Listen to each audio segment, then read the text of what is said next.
सीधे चलेंगे जहां भोपाल में आयोजित अमृत 2.0 परियोजना के कार्यों का भूमि पूजन और नियुक्ति पत्रों का वितरण कार्यक्रम में पहुंचे सीएम मोहन यादव।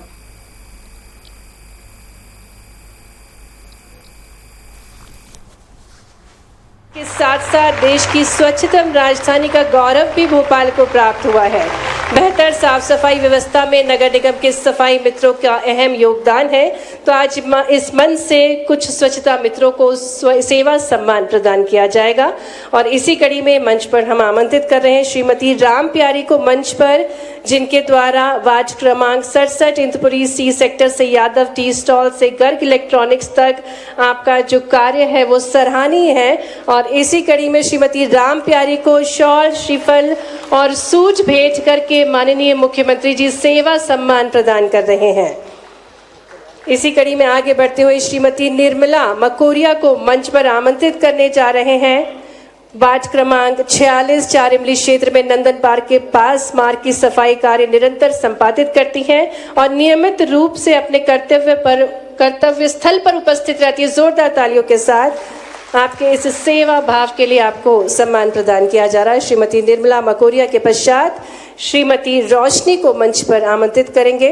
वार्ड क्रमांक 59 में कौशल नगर एवं पुराना नगर में डोर टू डोर वाहन के साथ चलना एवं गीला व सूखा कचरा पृथक पृथक घरों से प्राप्त करने में आपका उत्कृष्ट कार्य किया जा रहा है। श्रीमती रोशनी को सम्मान प्रदान कर रहे हैं माननीय मुख्यमंत्री जी शॉल श्रीफल के साथ हमारी स्वच्छता मित्र श्रीमती रोशनी। और इसके पश्चात श्रीमती वर्षा को मंच पर हम आमंत्रित करने जा रहे हैं। वार्ड क्रमांक 4 में गुलाब उद्यान से सनसाइन होटल का संपूर्ण क्षेत्र, आरा मशीन वाला क्षेत्र में डोर टू डोर वाहन के साथ साथ जाना और घरों से गीला और सूखा कचरा अलग अलग करके और ठोस अपशिष्ट प्रबंधन का पालन कर रही हैं। आपको बहुत सारी बधाइयाँ श्रीमती वर्षा।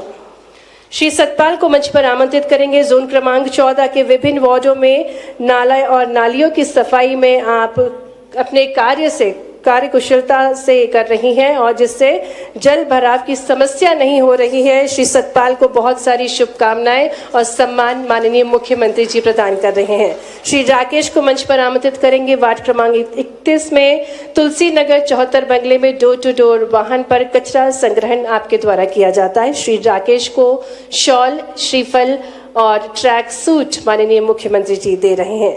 श्री दिनेश को मंच पर आमंत्रित करने जा रहे हैं, जो कि वार्ड क्रमांक 5 में बैरागढ़ बस स्टैंड से कब्रिस्तान की पुलिया तक इनके द्वारा मार्ग सफाई का कार्य व्यवस्थित तरीके से किया जाता है। श्री दिनेश को माननीय मुख्यमंत्री जी शॉल, श्रीफल और ट्रैक सूट से सम्मान प्रदान कर रहे हैं। ये सेवा सम्मान दिया जा रहा है स्वच्छता मित्रों को। श्री अजय तंबोली को मंच पर आमंत्रित करने जा रहे हैं। वार्ड क्रमांक 27 में नेहरू नगर मार्केट क्षेत्र को साफ करते हुए रात्रिकालीन रोड स्वीपिंग वाहन के साथ कचरा संग्रहण का कार्य आपके द्वारा किया जाता है। श्री कामता प्रसाद को मंच पर आमंत्रित करेंगे और आपके भी उत्कृष्ट कार्य हेतु माननीय मुख्यमंत्री जी आपको शॉल, श्रीफल और किट प्रदान कर रहे हैं, ट्रैक सूट की किट। श्री राजेश कुमार को भी मंच पर हम आमंत्रित करेंगे और आपके भी उत्कृष्ट कार्य के लिए आपको ये सेवा सम्मान प्रदान किया जा रहा है। एक बार आपकी भरपूर तालियों के साथ इन संपूर्ण स्वच्छता मित्रों के लिए। सांकेतिक रूप से ये 10 स्वच्छता मित्र हमारे साथ मंच पर हैं, लेकिन ये संपूर्ण स्वच्छता मित्रों का सम्मान है और इन्हीं के कारण निरंतर जो भोपाल है स्वच्छतम और सुंदर बनता जा रहा है। और अब वो स्वर्णिम अवसर है जिनके प्रयासों से, जिनके जन कल्याण के प्रयासों से, जो निरंतर अपने प्रयासों से मध्य प्रदेश को स्वर्णिम, आत्मनिर्भर और फ्यूचर रेडी स्टेट बनाने के लिए दृढ़ संकल्पित है। हर क्षेत्र का विकास हो रहा है जिनके मार्गदर्शन में, बात चाहे नारी की हो, युवा की हो, गरीब की हो, किसान की हो, हर क्षेत्र, हर वर्ग का व्यक्ति अब मुस्कुरा रहा है क्योंकि मध्य प्रदेश की कमान संभाल रहे हैं हमारे यशस्वी मुख्यमंत्री जी डॉक्टर मोहन यादव जी। आपकी भरपूर तालियों के साथ आइए आग्रह करते हैं माननीय मुख्यमंत्री जी से कि वे अपने ओजस्वी विचारों से हम सभी को अभिभूत करने की कृपा करें। अमृत 2 परियोजना के भूमि पूजन समारोह एवं नियुक्ति पत्र वितरण कार्यक्रम में मंच पर विराजमान माननीय मंत्री श्रीमान विश्वास सारंग जी, माननीय विधायक श्रीमान रामेश्वर शर्मा जी, पूर्व प्रोटेम स्पीकर, हमारी महापौर श्रीमती मालती राय जी, माफ करना आपका आज भाषण बढ़िया टकाटक था, ऐसा बढ़िया बोल रहे थे, एक एक सेंटेंस पूरा मजा आ रहा था सुन करके। अच्छा पैसा मेरा यहाँ ध्यान नहीं गया,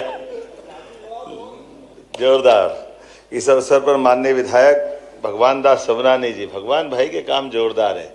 जो कार्यक्रम भोपाल में 99% किसी की विधानसभा हो ना, वो भगवान भाई की विधानसभा रहती है। मैं कल पहली बार बहुत दूर तक वो स्टेडियम तक गया, माखनलाल विश्वविद्यालय, प्रभु वहां तक मेरे को भगवान भाई आपकी हाँ मेरी विधानसभा है। फिर मैंने भगवान सब दूर बराबर ही है, चिंता मत कर, हर जगह भगवान का होना ये भी अच्छा है। मैं आज के इस अवसर पर माननीय सभापति किशन सूर्यवंशी जी आपका भी अभिनंदन करता हूँ। हमारे हंसता हुआ नूरानी चेहरा, दिन रात हंसते रहते, बहुत अच्छा है। इस मंच पर मौजूद सभी माननीय MIC सदस्यगण, माननीय रविंद्र यति जी, हमारे सभी अधिकारीगण और आप सब, कई कारणों को मिला करके आज का कार्यक्रम हमारा बहुत अच्छा गरिमापूर्ण भी है। लेकिन एक निवेदन जरूर करूंगा, 582 लगभग 600 करोड़ की हमारी परियोजनाओं में 30,000 घरों में जल मिलेगा और नगर निगम के द्वारा ये बहुत बड़ी उपलब्धि माननीय प्रधानमंत्री जी के माध्यम से, जोरदार अभिनंदन यशस्वी प्रधानमंत्री के जी। सच में ये विजन होना कि हाँ हमारे लिए जो मूलभूत सुविधाएं हैं, उन मूलभूत सुविधाओं को आइडेंटिफाई करके उनके लिए पर्याप्त रूप से धन का उपलब्ध कराना, ये केवल प्रधानमंत्री जी की ये सरकार के माध्यम से बहुत लंबा समय चला गया। लेकिन शहर बढ़ रहे हैं, शहर में सुविधाएं बढ़ाने की जरूरत है। और ये जलराशि से सब जुड़ी योजनाओं के लिए तो पता नहीं कितने साल पहले कभी कोई विस्तारीकरण के पैसे मिले होंगे, मुझे नहीं मालूम। कभी नगर बने होंगे, नगर निगम शुरू में आई होगी और कुछ पैसे मिले होंगे। बात के क्रम में केवल पाइपलाइन को सुधारने के काम के भरोसे से या जो अपने से बन पड़े नगर निगम की जो वित्तीय व्यवस्था में से हो जाए, लेकिन समग्र रूप से विचार करके एक साथ काम करना ये बड़ा कठिन जाता था। और ऐसे में जब हम शुद्ध पेयजल की बात करते हैं, स्वास्थ्य की बात करते हैं, जीवन के मूलभूत आवश्यक सब व्यवस्थाओं की बात करते हैं, तो स्वाभाविक रूप से हमारे लिए इन मूलभूत सुविधाओं की तरफ ध्यान देना चाहिए। ये माननीय प्रधानमंत्री जी की जीवटता भी है कि एक तरफ उन्हें रचना धर्मिता के लिए नवाचार करते हुए नई प्रकार की रिसर्च को प्रोत्साहन देने के लिए वो समान रूप से उस तरफ भी ध्यान दे रहे हैं। दूसरी तरफ उपलब्ध संसाधनों के लिए हमारे नगर अपने पैरों पर कैसे खड़े हों, हमारे नगर के नागरिकों की मूलभूत सुविधाएं उनको कैसे मिले और उन सुविधाओं के अंदर भी एक स्वस्थ प्रतिस्पर्धा भी हो, लेकिन लंबे समय तक के लिए वो प्लान बने। बात कितनी छोटी छोटी सी है। अब जैसे इसी योजना का नाम क्या रखा, इस योजना का नाम अमृत। अब अमृत का रखने का मतलब ही क्या हो गया, जहर नहीं है, अमृत है। और अमृत कब है, जब नगर रहेंगे। और नगर कब रहेंगे, नागरिकों की व्यवस्थाओं में स्थायी बसाहट जब रहेगी। और स्थायी बसाहट मानव की सभ्यता के साथ दुनिया में अगर सबसे पहली कहीं बसाहटें मिली है तो हमें गर्व है, वो भारत देश है, आर्यभट्ट है, जहां पर मोहनजोदड़ो, हड़प्पा, उस काल के आधार पर दुनिया की सबसे प्राचीन बसाहटें कहीं मिली। तो नगर रचनाओं की रचना अपने देश के अंदर मिली। और नगर की रचनाओं में सुव्यवस्था कैसी है, पानी की निकासी उस दरमियान भी थी, नगर की बस्तियां कैसे बसना चाहिए, नगर की स्थापत्य की वो सारी बातों का ध्यान रखना। और ये स्थापत्य के नमूने पूरे दुनिया के लिए आज भी आकर्षण के केंद्र है। हो गए देश बहुत बड़े बड़े हमसे अलग प्रकार की दुनिया में, लेकिन उन देशों के अंदर मूल तत्व, मूल जीवन की शैली न केवल स्थापत्य में बल्कि रहन सहन में भी समान रूप से कई क्षेत्रों में भारत की वाकई अलग प्रकार की दुनिया है।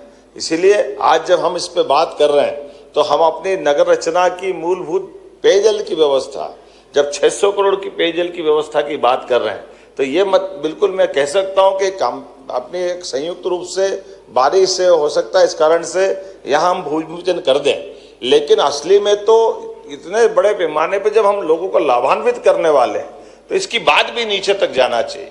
तो महापौर जी, आप अलग अलग विधानसभाओं में जब काम प्रारंभ हो, एक बड़े बड़े भूमि पूजन वहां भी करना चाहिए। ये पूरी भोपाल का अलग प्रकार का 600 करोड़ का बड़ा काम सामूहिक रूप से एक बार हो गया, अच्छी बात, लेकिन जब हुजूर में जब हो या रामेश्वर जी के यहाँ हो, तो जहां जहां भी हो, हर क्षेत्र में अलग अलग प्रकार के पीएचई के माध्यम से, क्योंकि हमारी बात नीचे तक तो पहुंचना चाहिए। और ये बात ही तो कंपैरिजन कराएगी कि हमारी पूर्ववर्ती सरकारें कांग्रेस के शासनकाल की जो रही है, उनके साथ उनके समय क्यों नहीं होता था, ये उनका फंड कहाँ जाता था, वो क्यों चिंता नहीं करते थे।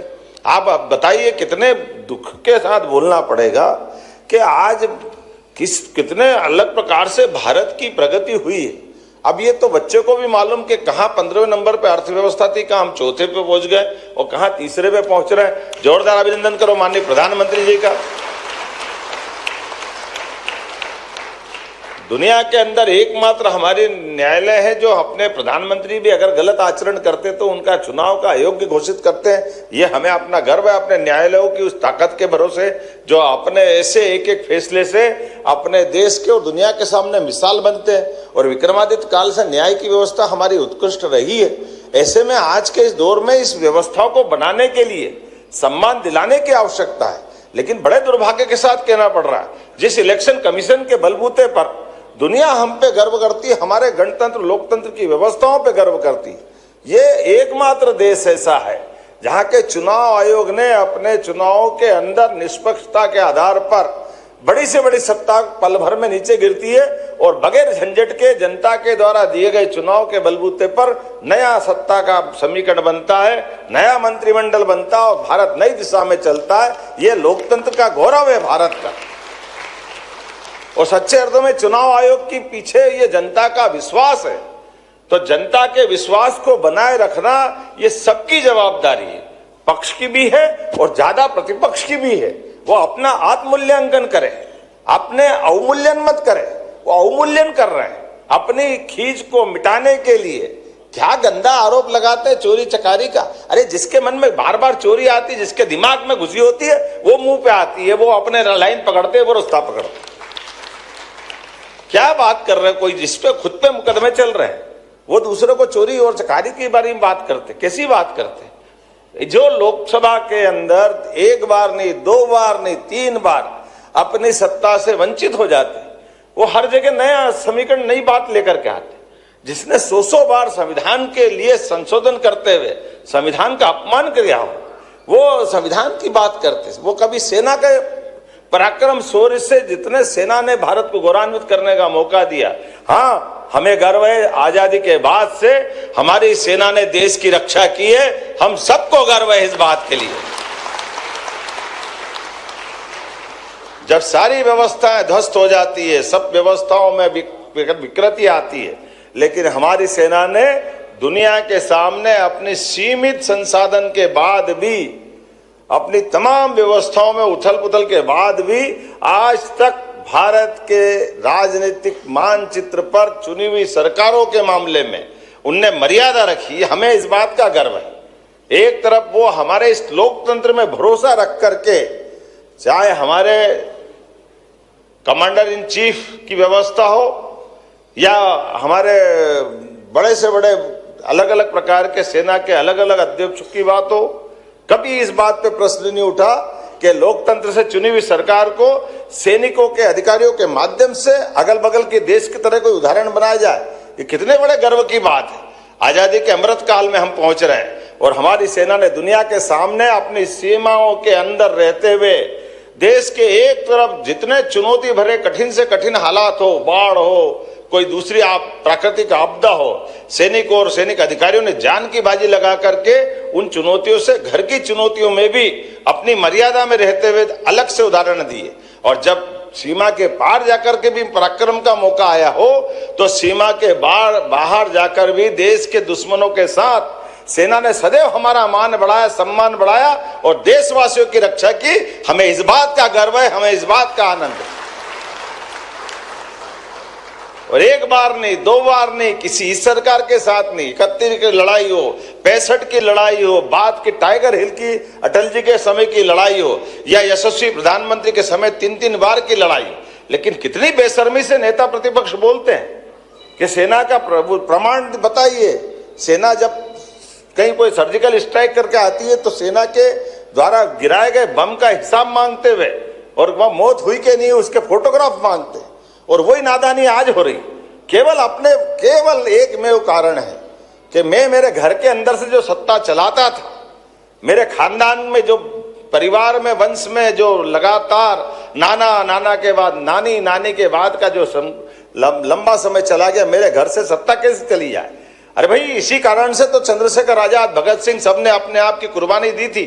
उन्होंने कहा था इनकलाब जिंदाबाद, उन्होंने ये नहीं कहा था कि एक परिवार जिंदाबाद, उन्होंने कहा था कि हाँ लोकतंत्र की जय होना चाहिए। और लोकतंत्र की जय होने के लिए भगत सिंह ने अपने उस असेंबली के अंदर प्रदर्शन करते हुए, वो चाहते तो उनके हथियारों से कोई लोग को घायल कर सकते थे, उसके हम हालात से किसी की जान जा सकती थी, लेकिन प्रतीकात्मक रूप से इस लोकतंत्र में जनता के वोट से, जनता के द्वारा, जनता के लिए जवाबदेह सरकार बनना चाहिए, और अंग्रेजों के दिमाग में ये बात आना चाहिए और दुनिया का ध्यान जाना चाहिए। इसलिए उस समय का उनका उदाहरण पेश हुआ था। इसलिए हम कहते हैं भगत सिंह जिंदाबाद।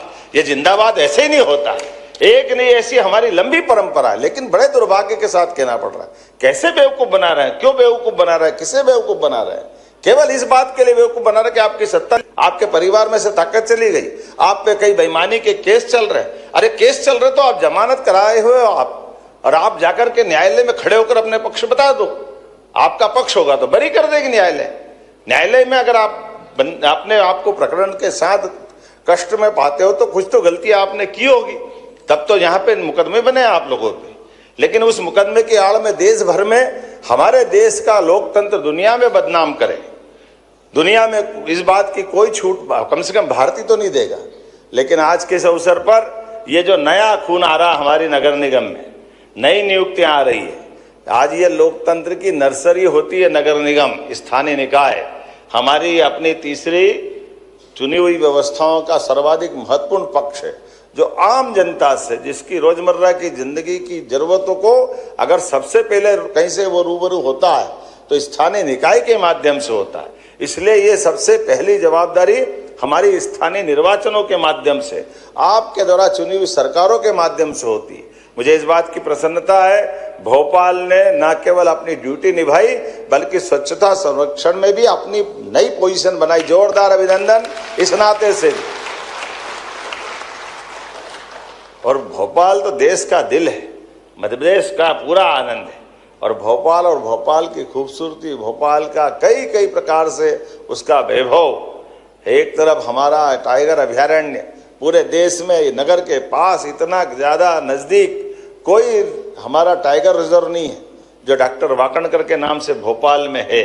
नगर निगम के एरिया में टाइगर भी घूमता है और हम सब भी रहते हैं, ये हमारे लिए सौभाग्य की बात। भोपाल अब अपने पुराने वैभव की तरफ भी लौट रहा है। जब राजा भोज द्वार बना करके, राजा भोज के अतीत के काल को 1000 साल पुराना राजा भोज का भोजपुर का मंदिर या भोपाल का ताल या नगर निगम के माध्यम से भोपाल का नए इस परिवेश के लिए यहाँ मिंटो हॉल के माध्यम से आजकल कुशाभाऊ ठाकरे हॉल हुआ है, और इसके पास में एक और हमारा एक कन्वेंशन सेंटर बन रहा है। आज हमको अपनी GIS कराने में भी भोपाल समर्थ हो रहा है। तो व्यापार व्यवसाय के साथ साथ कला, संस्कृति, इतिहास, कई सारे गौरवशाली पक्षों को जीवंत करते हुए अपने उस दौर में भी प्रवेश कर रहा है। और बहुत जल्दी पर्यटन विकास निगम के माध्यम से भोपाल का बड़ा तालाब, बड़ी झील के नाते से हमारे लिए डल झील है कश्मीर में, ये भोपाल की डल झील भी एक तरह से दुनिया को आकर्षित करेगी। यहाँ भी शिकारे चलेंगे, यहाँ भी वो सब दौर आने वाला है, जिसके कारण से भोपाल का वो सौंदर्य और आगे बढ़ेगा। इसके आधार पर जब मैं आपसे बात कर रहा हूँ तो कई प्रकार की सौगातों के साथ आज जब हम यहाँ आपसे बात कर रहे हैं, पूरे प्रदेश को माननीय प्रधानमंत्री जी के माध्यम से लगभग 12,000 करोड़ की राशि मिली, उसमें 600 करोड़ की राशि अकेले भोपाल के लिए है। प्रदेश में लगभग 295 अलग अलग शहरों में जल प्रदाय योजना चल रही है। 10 लाख परिवार तक पानी मिलेगा। 33 बड़े शहरों में सीवर लाइन बिछाई जा रही है। 430 जल संरचनाओं का पुनर्जीवन। 385 शहरों में हरित क्षेत्र विकास के काम हो रहे हैं। प्रदेश के 55 जिलों में वाटर टेस्ट की सुविधा है। प्रदेश के 412 शहरों में विमेन फॉर ट्री अभियान के माध्यम से 8000 से अधिक बहनें हमारे साथ जुड़ी। 16 लाख से ज्यादा पौधे लगाए गए। और स्वच्छता के मामले में तो 8 शहर देश में पहली बार मध्य प्रदेश के आए हैं। हमें इस बात का गर्व है, जिसमें भोपाल सहित इंदौर, उज्जैन, बुधनी, भोपाल, देवास, शाहगंज, जबलपुर, ग्वालियर, ये सभी क्षेत्र में अपने स्वच्छता के लिए भारत के साथ मध्य प्रदेश ने अपनी एक विशेष पहचान बनाई। और जब विकास की बात कर रहे हैं और आपने कहा कि विश्वास जी आपने याद भी दिलाया, तो ये तो है ही सीएम सिटी। जहाँ सीएम रहेंगे वही तो सीएम सिटी होती है। तो भोपाल अपने लिए ये उस नाते से तो अपनी ही तो सिटी हुई। और मुझे गर्व है कि हाँ, हमारी सरकार के इस राजधानी केंद्र पर पूरे देश के सभी राज्यों में सबके शहर अलग अलग खूबसूरत हो सकते हैं, मैं मना नहीं करता, लेकिन इस बात का गर्व सबसे खूबसूरत कहीं है तो भोपाल है। परमात्मा की दया से उसकी किसी से कोई तुलना नहीं हो सकती। ये आनंद है। ऐसे में भोपाल को आगे बढ़ाने के लिए हम मेट्रोपॉलिटन सिटी की तरफ भी बढ़ रहे हैं। भोपाल का विकास सुव्यवस्थित हो, सुनियोजित हो, और सुव्यवस्थित नियोजित होने के साथ साथ आने वाले 100 साल तक भी भोपाल में विकास की किसी बात की कमी नहीं रहे। इसलिए भोपाल के विकास में वो सारी प्लानिंग बनाई जा रही है, जिसके आधार पर आसपास के हमारे सभी जिले, चाहे वो राजगढ़ का ब्यावरा हो, रायसेन हो, विदिशा हो, नर्मदापुरम का हिस्सा हो, या भोपाल प्रॉपर हो या सीहोर हो, सबको जोड़ करके हमारा अपना भोपाल का एक स्वरूप बन रहा है। इसलिए भोपाल के चारों तरफ रिंग रोड भी होना चाहिए। इसलिए भोपाल का बाईपास भी बना रहे हैं कि हमारे बड़े तालाब से पहले फंदा से निकाल करके नर्मदापुरम तक का रास्ता एक अलग से बना के निकाल दें। जब हम अपने प्रधानमंत्री को अभी मैं मिल के आया हूँ, तो हमने मेट्रो ट्रेन के लोकार्पण का भी इनको निमंत्रण दिया। जोरदार अभिनंदन करें माननीय प्रधानमंत्री जी। हो सकता अक्टूबर महीने में हमारे पास इस बात का लोकार्पण। इसके पहले एक और काम हुआ कि वंदे मेट्रो ट्रेन पटरी पे तो चलेगी, लेकिन वंदे मेट्रो के कोच भी भोपाल में बनेंगे। इस बात का भी आनंद है। औद्योगिकरण के आधार पर हमारे यहाँ खुद की रेल के वैगन बनेंगे। अलग अलग प्रकार की बहुत सारी चीजें यहाँ निर्माण हो रही है। मेरी अपनी ओर से बधाई। लेकिन निर्माण कार्य करते करते जो हमारा निर्माण होगा वो केवल एक तरह से निर्माण की भावना के आधार पर रहने वालों का चरित्र भी निर्भर करता है। चरित्र अगर कमजोर हुआ, चरित्र की अगर अच्छाई है, तो उसके खूबसूरती में 4 चांद लग जाते हैं। ऐसे में हम जब अपने सफाई कर्मियों की नियुक्तियों की बात कर रहे हैं, बाकी अधिकारियों की नियुक्तियों की बात कर रहे हैं, सब प्रकार की व्यवस्थाओं की बात कर रहे हैं, तो भोपाल के लोगों का चरित्र भी बहुत अच्छा है। भोपाल के लोगों ने आजादी के बाद अपने संघर्ष के आधार पर भोपाल को इस लोकतंत्र में शामिल होने का भी बड़ा आंदोलन किया था। मैं उन सारे लोगों को बधाई देना चाहता हूँ जिनने भोपाल रियासत को देश के साथ कदम से कदम चलने के लिए मजबूर किया था। ये भोपाल का अपना चरित्र था, लेकिन वो चरित्र आज भी बरकरार हमारे कर्मियों के साथ भी।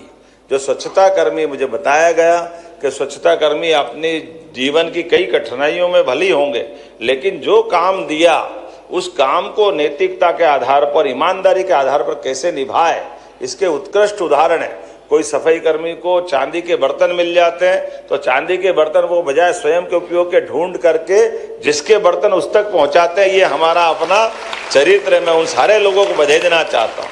जीवन में इसी का तो महत्व है। हम अपने हरिश्चंद्र पर इसी बात के लिए गर्व करते हैं। ऐसे लोगों से ही हमारे अपने नगर का आनंद होता है। और एक नहीं, ऐसे कई लोगों, कई मित्रों का है। तो मैं उन सारे सम्मानित होने वाले स्वच्छता कर्मियों को भी बधाई देता हूँ।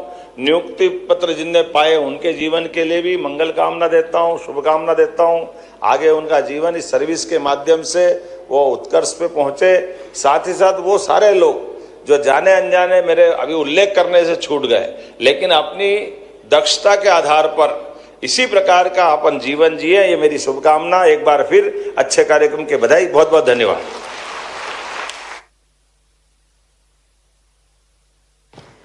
बहुत बहुत धन्यवाद माननीय मुख्यमंत्री जी। और निश्चित ही आपके नेतृत्व से, आपके मार्गदर्शन से भोपाल अपनी विरासत को सहेजते हुए विकास की नई ऊंचाइयां छुएगा। और कार्यक्रम के अंत में अब मैं निवेदन करती हूं नगर निगम अध्यक्ष श्री किशन सूर्यवंशी जी से कि वे आभार प्रस्तुत करने की कृपा करें। बोलिए भारत माता की। लगभग 600 करोड़ की लागत से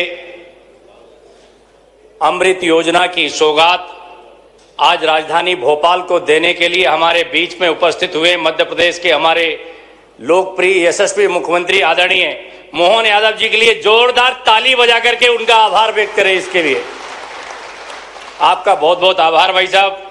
मैं आभार व्यक्त करता हूं हमारे मंत्री आदरणीय विश्वास सारंग जी का, हमारे पूर्व प्रोटेम स्पीकर हुजूर के लोकप्रिय विधायक आदरणीय रामेश्वर शर्मा जी का, दक्षिण पश्चिम के हमारे विधायक आदरणीय भगवान दास सबनानी जी का, भोपाल की हमारी लोकप्रिय महापौर मालती राय जी, सम्मानित सभी हमारे महापौर परिषद के सदस्यगण और सभी अधिकारी कर्मचारी, सभी कार्यक्रम में उपस्थित भाइयों बहनों, आप सभी का हृदय से आभार। बहुत बहुत धन्यवाद।